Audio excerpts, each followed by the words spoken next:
Покупатели на рынке и отдельных магазинах достаточно эмоционально выражали нам свое негодование по поводу возросших цен практически на все виды продуктов питания. К мясу, например, вообще не подойдешь, цены высокие. А так, сыр, колбасы более-менее в пределах нормы, так понемножечку можно купить. И на молочные, на колбасные изделия, на мясные, это вообще, яйца тоже. Стоимость на продовольственные и непродовольственные товары резко возросли в декабре и упали в январе, но не намного. При этом сумма прожиточного минимума за январь, по данным статистики, составила 5483 рубля. В декабре месяце произошел скачок цен, и, как все уже заметили, он на 4% на все товары составил, в том числе продтовары 9,5%, непродтовары 6,2%. В услуги, которые мы регистрируем цены, входят практически все виды услуг, которые регулируются государством. Это транспортные услуги, связи, жилищно-коммунального хозяйства. И поэтому такого скачка цен в услугах не было замечено нами. Подорожали практически все продовольственные товары, молочные и хлебобулочные изделия. К примеру, 1 литр 6% молока в среднем стоит 85 рублей, если ранее он не превышал 55. Десяток яиц теперь стоит 80 рублей, а килограмм свежего сыра сулугун от 350 до 400 рублей. Копченый и то дороже. Это не весь перечень продуктов, на которые зашкаливают цены. Местами даже хлеб стоит 20, вместо установленных правительством 18 рублей. Именно столько должна стоить булка хлеба стандартным весом 600 грамм.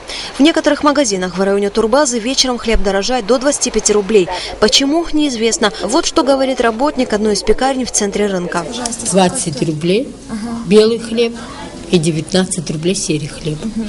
А вот установлена же цена 18 рублей, что выше... Это по весу нам выдает.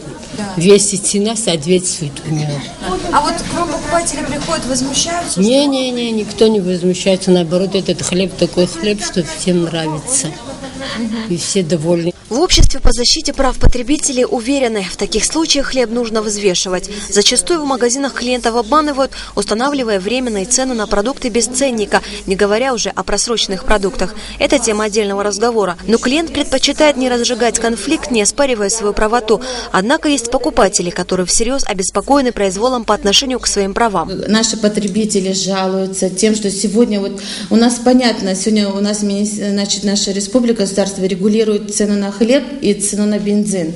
Но в связи с подорожанием, сегодня у нас, так как подорожала валюта, сегодня у нас все автоматом, даже с местного производства, все завысили цену. И непонятно почему, с каких соображений. Была жалоба у нас от граждан. Люди пишут некоторые, просто не пишут, просто так обращаются, беседуем с людьми. Почему подорожала цена на молочные продукты нашего производства? Сыр копченый, если стоит сегодня 600-700 рублей. На каком основании? Могут сказать предприниматели у нас, которые продавцы продают, что сыр, в зимний период молоко уменьшилось, как они это формируют. Но, извините, это и летом также у нас. На вопрос, что делать со стихийным возрастанием цен на продукты питания, защитники прав потребителей только разводят руками. Они уверены, этот вопрос должен регулироваться правовыми рычагами. В стране с рыночной экономикой цены на товары устанавливаются через конкурентные механизмы. Так и в аптеках поднялась стоимость практически на все препараты почти на 20%. Министерство здравоохранения также не уполномочено устанавливать цену на лекарства, аптеки частные. В перечень контролируемых государством продовольственных и непродовольственных товаров входят мука пшеничная, хлебобулочные изделия и топливо. Цены устанавливаются Кабинетом министров. Возможно ли добиться снижения цен, установленных свободной рыночной системой? Этот вопрос остается открытым. Асида Малия, Бестан Джинджал, Абхазское телевидение.